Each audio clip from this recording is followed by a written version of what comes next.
हाय फेफलर्स, welcome back to my channel. Video को start करने से पहले अगर अभी तक आप में से किसी ने मेरे चैनल को सब्सक्राइब नहीं किया है तो प्लीज़ चैनल को सब्सक्राइब, वीडियो को लाइक और नीचे कमेंट करते हुए ज़रूर बताइएगा कि आज के पार्ट आप लोग कैसा लगा। तो चलिए पेनफुल लव का नेक्स्ट पार्ट स्टार्ट करते हैं। लास्ट पार्ट में हमने देखा था कि अचानक से रिसेंटफुल एनर्जी के हावी हो जाने की वजह से लेंस एक्ट का एक स्टूडेंट जिसकी तबीयत ख़राब हो चुकी थी, या फिर ये भी कहा जा सकता है कि वो रिसेंटफुल एनर्जी के बस में आ चुका था, यानी कि वो जो काली शक्तियाँ होती हैं ना, उनके वश में आ चुका था। यहाँ पे सभी लोगों ने मिलजुल के सिचुएशन को फ़िलहाल के लिए तो कंट्रोल कर लिया था, और विंग के जो तालिबान उसने बनाए थे उसका भी टेस्ट यहाँ पे हो तो चुका था। लेकिन हाँ, अभी विंग पूरी तरीके से श्योर नहीं था कि ये कितने देर तक काम करेंगे, क्योंकि अभी अभी उसने इन तालिबान पे काम करना स्टार्ट किया था और अभी अभी ही उसे ये यूज़ भी करना पड़ा। इससे पहले उसने इनकी टेस्टिंग तक नहीं की थी, तो वो श्योरिटी नहीं दे सकता कि ये कब तक काम करेगा। इसलिए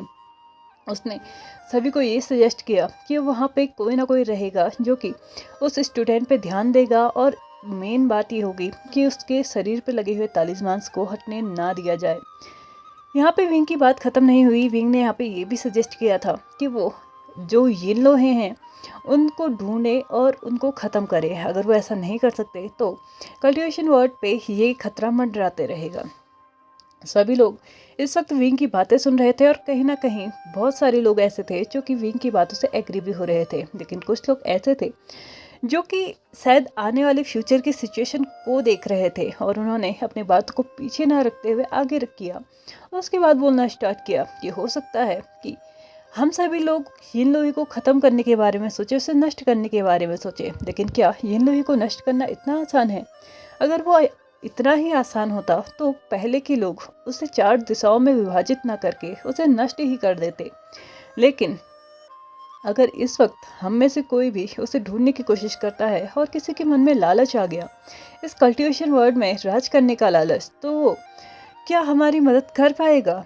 हम में से कोई नहीं जानता है कि कब किसको कहाँ पे ये लोहा मिल जाए, लेकिन अगर हम में से कोई ईमानदार ना रहा तो शायद ये और भी ज़्यादा बुरी बात हो जाएगी। तो मुझे लगता है कि हमें इस बात को यहीं पे छोड़ देना चाहिए। एक क्लैन लीडर ने अपनी बात को आगे रखते हुए बोला, तो दूसरे ने यहाँ पे विंग से सहमति जताते हुए बोला कि यहाँ पे विंग का जो प्रस्ताव है वो सही है, यानी कि जिन लोहे को ढूंढा जाए और उसे नष्ट किया जाए, और जब तक उसके 4 के 4 टुकड़े नहीं मिल जाते तब तक हम में से किसी को भी गिव अप करने की ज़रूरत नहीं है, यानी कि तब तक हमें अपनी कोशिशें करते रहनी चाहिए।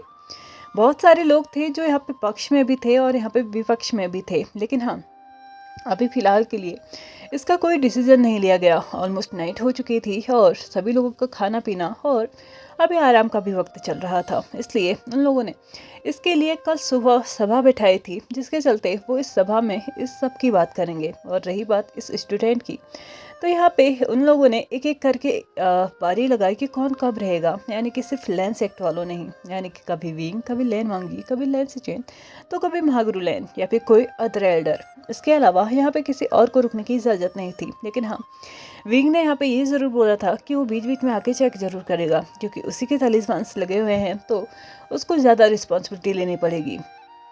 सभी लोग यहाँ से जा चुके थे और जाने के बाद अपना खाना खा लिया था, और सभी लोग अपने अपने कमरे में जा चुके थे। लेकिन कमरे में जाने से पहले लैन चैन, जो कि अभी उस स्टूडेंट के पास बैठे थे, उनके पास लैन वांगी आता है। लैन वांगी जो कि इस वक्त अपने भाई को देख रहा था, और उसके भाई की निगाहें एकदम उस स्टूडेंट को देख रही थी, जो कि ऐसा लग रहा था कि वो कुछ देखने की या कुछ महसूस करने की, या फिर उस बेहोश पड़े इंसान को देख के आने वाले खतरे के बारे में सोच के उसका एक निदान सोच रहे थे। यहाँ पे लैनवांग जी अपने भाई के पास जाते हैं और वहाँ पे जाके उनके शोल्डर पे टैप करते हुए उन्हें, जो वो बहुत गहरी सोच में डूबे हुए थे ना, उस सोच से ऊपर खींचते हैं। लेंसी चेन ने जैसे ही वांग जी की तरफ देखा तो उन्होंने वांग जी को स्माइल करते हुए बोला, क्या बात है वांग जी, तुम इस वक्त यहाँ क्या कर रहे हो? तुम्हें तो अपने कमरे में होना चाहिए ना।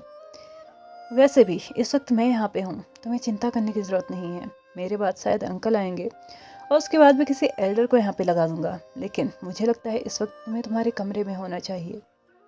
और तुम्हें याद है ना तुम्हें क्या करना है? लैन सिचैन ने लैन वांग जी को याद दिलाया कि उसने विंग के साथ अपनी फीलिंग्स को कन्फेस करना है। तो यहाँ पर सेम चीज़ लैन वांग जी ने भी रिपीट की। लैन सिचेन को उसने बोला कि जैसे कि आप देख पा रहे हैं स्थिति बद से बदतर होते जा रही है। मुझे नहीं लगता कि इस स्थिति में आपको भी इंतज़ार करना चाहिए। किसी सही टाइम के आने का वेट करने तक शायद बहुत ज़्यादा देर हो चुकी होगी। इसलिए अच्छा रहेगा कि आप भी वक्त रहते अपनी बात को जैन चेंग के सामने रख दें, वरना शायद वक्त हमारे पास ना बचे।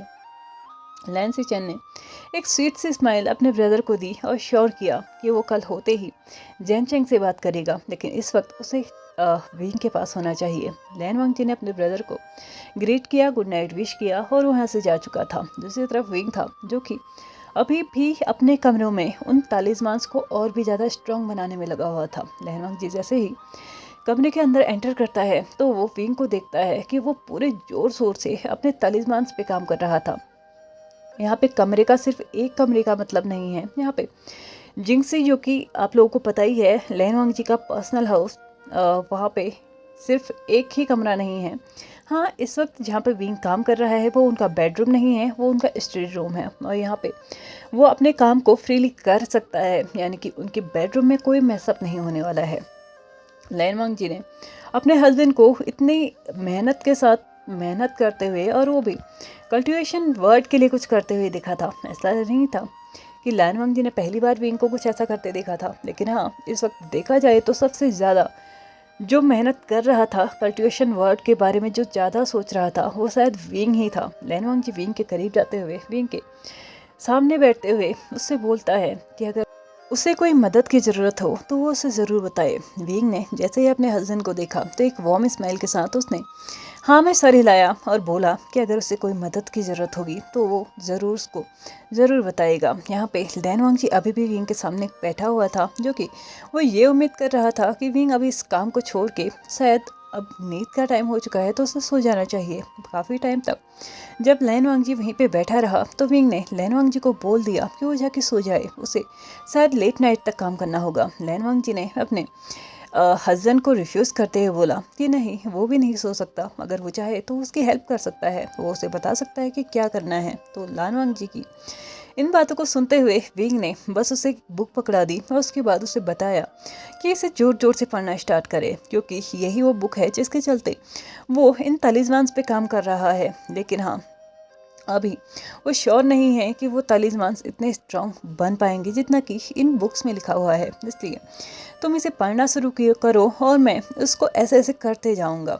लैन वांगजी ने जैसे ही बुक को पढ़ना स्टार्ट किया तो कुछ ही देर के बाद वो देख सकता था कि बुक कोई नॉर्मल बुक नहीं थी। इसमें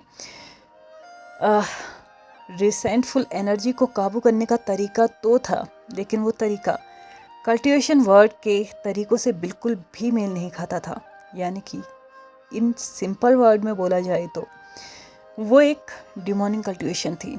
लैन वांगजी ने उस शब्दों को आगे पढ़ना स्टार्ट किया, लेकिन जैसे जैसे वो आगे पढ़ते जा रहा था उसकी वॉल्यूम उतनी उतनी कम होते जा रही थी और लास्ट तक उसके तो मुंह से जैसे शब्द ही बाहर नहीं निकल रहे थे। उसने विंग की तरफ देखा और विंग ने उसकी तरफ। विंग ने उससे पूछा कि क्या कोई समस्या है, तो लैन वांगजी ने उसको दिखाते हुए उस बुक को विंग के सामने रख दिया। विंग ने जैसे ही उस बुक की तरफ अपनी नज़र घुमाई तो उसने देखा कि लैन वांगजी किस वजह से चुप हो चुका था। यहाँ पे वो लैन वांगजी की आंखों में देख रहा था और लैन वांगजी विंग को देख रहा था, लेकिन विंग को इस वक्त वो जिस निगाहों के साथ देख रहा था, विंग अच्छे से समझ सकता था कि एक तो लैन वांगजी के जहन में कहीं ना कहीं एक सवाल है, लेकिन उससे भी ज़्यादा जो विजिबल उसके फेस पे था वो था एक छोटा सा एंगरनेस। विंग ने लैन वांगजी की तरफ देखते हुए लैन वांगजी से बोला, क्या हुआ तुम्हें, तुमने पढ़ना क्यों बंद कर दिया? लैन वांगजी ने बुक को एकदम विंग के हाथ से छीन के उसके फोल्ड करके साइड में रख दिया और उसके बाद विंग से बोला, क्या मतलब है कि मैं इसे पढ़ना आगे कंटिन्यू करूं? क्या लगता है तुम्हें मुझे करना चाहिए? ये डिमोनिक कल्टीवेशन है विंग, क्या करना चाहते हो तुम? तुम्हें पता भी है तुम्हें इसे हैंडल करने के लिए कितना कुछ करना पड़ेगा। शायद हो सकता है कि तुम्हें बहुत कुछ गंवाना भी पड़े, लेकिन शायद तब भी तुम इसकी कीमत नहीं चुका पाओगे। क्या लगता है तुम्हें इसको सीखना इतना आसान है, इसको यूज़ करना इतना आसान है, इतना नॉर्मल है? क्या तुम्हें नहीं लगता कि इसकी कीमत हद से ज़्यादा होगी? विंग ने लैन वांगजी की तरफ देखते हुए उसको एक कंफ्यूजिंग लुक दिया। उसके बाद अपनी बात को आगे रखते हुए बोला, एक मिनट लैन जा, क्यों लगता है तुम्हें कि इसको हैंडल करना बहुत ज़्यादा मुश्किल है?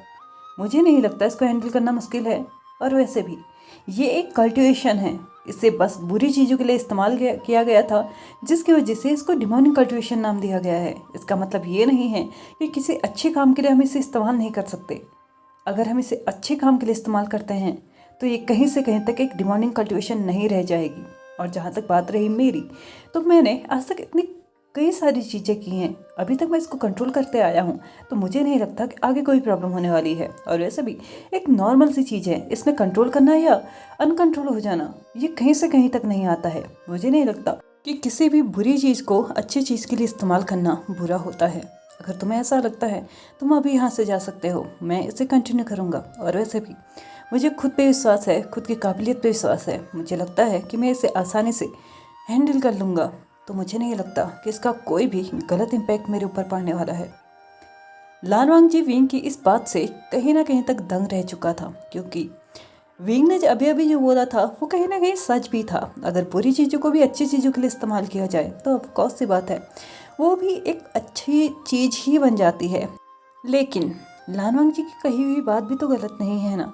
किसी भी चीज़ को सीखने से पहले, किसी भी चीज़ को करने से पहले, किसी भी चीज़ को अपनाने से पहले, किसी भी चीज़ को पाने से पहले तुम्हें कुछ ना कुछ गंवाना पड़ता है। कभी कभी वो एक छोटी सी चीज़ भी हो सकती है, और कभी कभी उसकी जो कीमत होती है ना वो हद से ज़्यादा बड़ी होती है। लेकिन हम नहीं जानते कि हमें उसकी कीमत किस के साथ चुकानी पड़ेगी।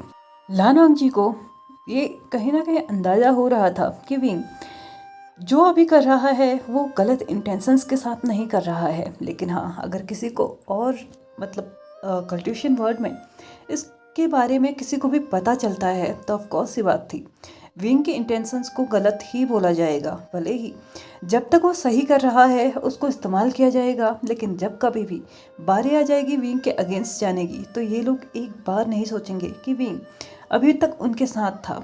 लान वांगजी का फेस जो अभी तक एंगरनेस से भरा हुआ था, अब वो कहीं ना कहीं वरीडनेस के साथ लिपट चुका था। उसने विंग को उसी वरीड आइज के साथ देखा, और उसके बाद उसे कहीं ना कहीं प्लीडिंग आइज के साथ ही सही उसने विंग से बस एक ही चीज़ बोली, ये सब कुछ मत करो विंग, ये सब कुछ बहुत ज़्यादा डेंजरस है।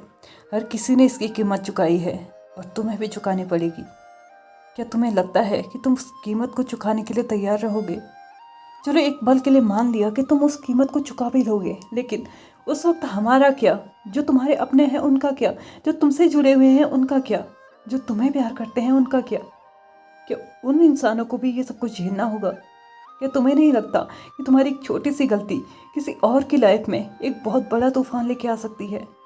प्लीज़ मत करो ऐसा, छोड़ दो इसे ऐसे ही। हम कोई और रास्ता ढूंढ लेंगे, हमारे पास बहुत सारे रास्ते आएंगे। हमारे पास बस एक यही सॉल्यूशन नहीं है विंग, हमारे पास और भी ज़्यादा सॉल्यूशंस होंगे, बस हमें ढूंढने की ज़रूरत है। प्लीज़ ये सब कुछ मत करो। मैं नहीं चाहता कि कल के दिन तुम किसी मुसीबत में पड़ो, और उस वक्त मुझे नहीं पता कि मैं तुम्हारा साथ दे भी पाऊंगा या नहीं। विंग लान वांगजी के फेस पे वो वरीडनेस देख सकता था, लेकिन अभी अभी जो लान वांगजी ने बोला था कि मुझे नहीं पता कि मैं तुम्हारा साथ दे भी पाऊंगा या नहीं, यहाँ पे विंग ने लान वांगजी को एक बात क्लियर कर दी कि वो जो भी करेगा उसका खामियाजा सिर्फ वही भुगतेगा। अगर कल के दिन कोई बात बिगड़ती है तो उसके लिए रिस्पॉन्सिबल सिर्फ वो रहेगा, कोई और इसमें कुछ नहीं कर सकता। मैं क्या करता हूँ ये सिर्फ मैं और मेरे पे निर्भर रहता है। मैं नहीं चाहूँगा कि मेरे आसपास के लोग कभी भी इस मुसीबत में पड़े जिस मुसीबत को मैं न्योता दे रहा हूँ। हाँ, जानता हूँ हर एक चीज़ की कीमत चुकानी पड़ती है, लेकिन ज़रूरी नहीं कि हर एक चीज़ की कीमत बड़ी ही हो। लेकिन फिर भी अगर इस चीज़ की कीमत बड़ी होती है तो मैं उस कीमत को चुकाने के लिए भी तैयार हूँ। और जैसे कि तुमने कहा, हो सकता है तुम उस वक्त मेरी मदद ना कर पाओ, तो सच बात ये है लानजान कि मैं भी यही चाहूँगा कि तुम उस वक्त मेरी मदद ना करो, मुझसे उस वक्त दूर रहना अगर ऐसा कुछ होता है तो। क्योंकि सच्चाई तुम्हें भी पता है, मैं तुम्हें कभी भी किसी भी मुसीबत में नहीं देखना चाहूँगा, किसी भी तरीके से टूटा हुआ या हारा हुआ नहीं देखना चाहूँगा, क्योंकि तुम भी जानते हो मैं तुमसे बहुत प्यार करता हूँ। लेकिन उस प्यार के लिए मैं अपने कर्म को कैसे छोड़ दूँ? क्या मैं इस वक्त चल रही सिचुएशन को छोड़ दूँ? हमारे पास और कौन सा ऑप्शन है? कब तक वो ऑप्शन को तुम ढूंढ पाओगे? 1 दिन, 2 दिन, 10 दिन, 1 महीना? यह साल भी लग सकता है। क्या तब तक बाकी लोग इंतज़ार करेंगे? क्या तब तक तुम्हें लगता है कि तुम इन सबको इस तरीके से कंट्रोल कर पाओगे? क्या तुम्हें लगता है कि जिन लोहे को अपने काबू में लेना इतना आसान है? या चलो ठीक है, एक पल के लिए तुम सभी मिलके उसको कंट्रोल कर भी लेते हो। क्या तुम्हें लगता है कि कल्टीवेशन वर्ल्ड में ये सारे लोग इतने इनोसेंट हैं, इतने इतने शांति प्रिय हैं कि ये लोग उस जिन लोहे को आराम से जाने देंगे? क्या तुम्हें नहीं लगता कि हर एक इंसान इस वक्त इस कल्टीवेशन वर्ल्ड में कब्जा लेना चाहता है, हर कोई हुकूमत चाहता है? लेकिन अगर ये जिन लोहा उन्हें मिल जाए तो उनका ये सपना सच हो सकता है, जिसका मतलब है कि हर एक कल्टीवेटर की आज़ादी छीन ली जाएगी। वो कल्टीवेटर नहीं, कठपुतली बन जाएगा, जो कि बस एक उस इंसान के हाथों नाच रहा होगा जिसके पास वो लोहा होगा। लेकिन इन सब चीज़ों को रोका जा सकता है अगर हम चाहें तो, अगर हम अभी से कोशिश करना शुरू करें तो। क्योंकि कल का इंतज़ार करना मतलब हमें अपने कर्म से दूर करना है। कल कभी नहीं आता है लांजान। आज अगर हम कोशिश करेंगे तो हमें हर एक चीज़ मुमकिन लगेगी। और आज के दिन में मेरे पास यही उपाय है कि मैं इस चीज़ को इस्तेमाल करूं। भले ही इसके लिए मुझे कल के दिन कौन सी कीमत चुकानी पड़ेगी ये मैं नहीं जानता, लेकिन मैं उसके लिए पूरी तरीके से तैयार हूँ, चाहे वो बड़ी कीमत हो या छोटी कीमत। इस वक्त लांजान में बस एक ही चीज़ चाहता हूँ कि जो कुछ भी हो, जो कुछ भी होने वाला हो, वो बहुत जल्दी ही ठीक हो जाए। इसके अलावा मुझे नहीं लगता कि कुछ और चीज़ इस वक्त प्रायोरिटी पर है। लैन वांगजी, जो कि विंग को ही देखे जा रहा था, उसने हल्के से विंग के हाथ को अपने हाथ में लिया, उसको बहुत टाइटली पकड़ा। ऐसा लग रहा था जैसे कि वो विंग को छोड़ना नहीं चाहता था। ऐसा लग रहा था जैसे कि विंग को इस आने वाली मुसीबत से वो बहुत ज़्यादा दूर रखना चाह रहा था। ऐसा लग रहा था जैसे कि वो विंग को अभी भी मना कर रहा हो इस सारी चीज़ों को करने से, लेकिन विंग शायद उसकी बात को इतनी आसानी से मान नहीं सकता। लान वांगजी ने बहुत ही इनोसेंस के साथ, बहुत ही वरीडनेस के साथ और बहुत ही ज़्यादा प्यार के साथ इस वक्त विंग की आंखों में देखा और उससे बस एक ही क्वेश्चन पूछा, तुम्हें क्या लगता है विंग, क्या सब कुछ जल्दी ही ठीक हो जाएगा? विंग कहीं ना कहीं लैन वांगजी की आंखों में वो वरीडनेस देख सकता था। इस वक्त जो दर्द उसके आवाज़ में था उसको भी महसूस कर सकता था। उसने एक वार्म सी स्माइल यहाँ पे लैन वांगजी की तरफ पास की, उसके हाथ के ऊपर अपना हाथ रखा और उतनी ही फोर्स के साथ पकड़ा जितनी फोर्स के साथ अभी तक लैन वांगजी ने उसका हाथ पकड़ा हुआ था, बहुत टाइटली।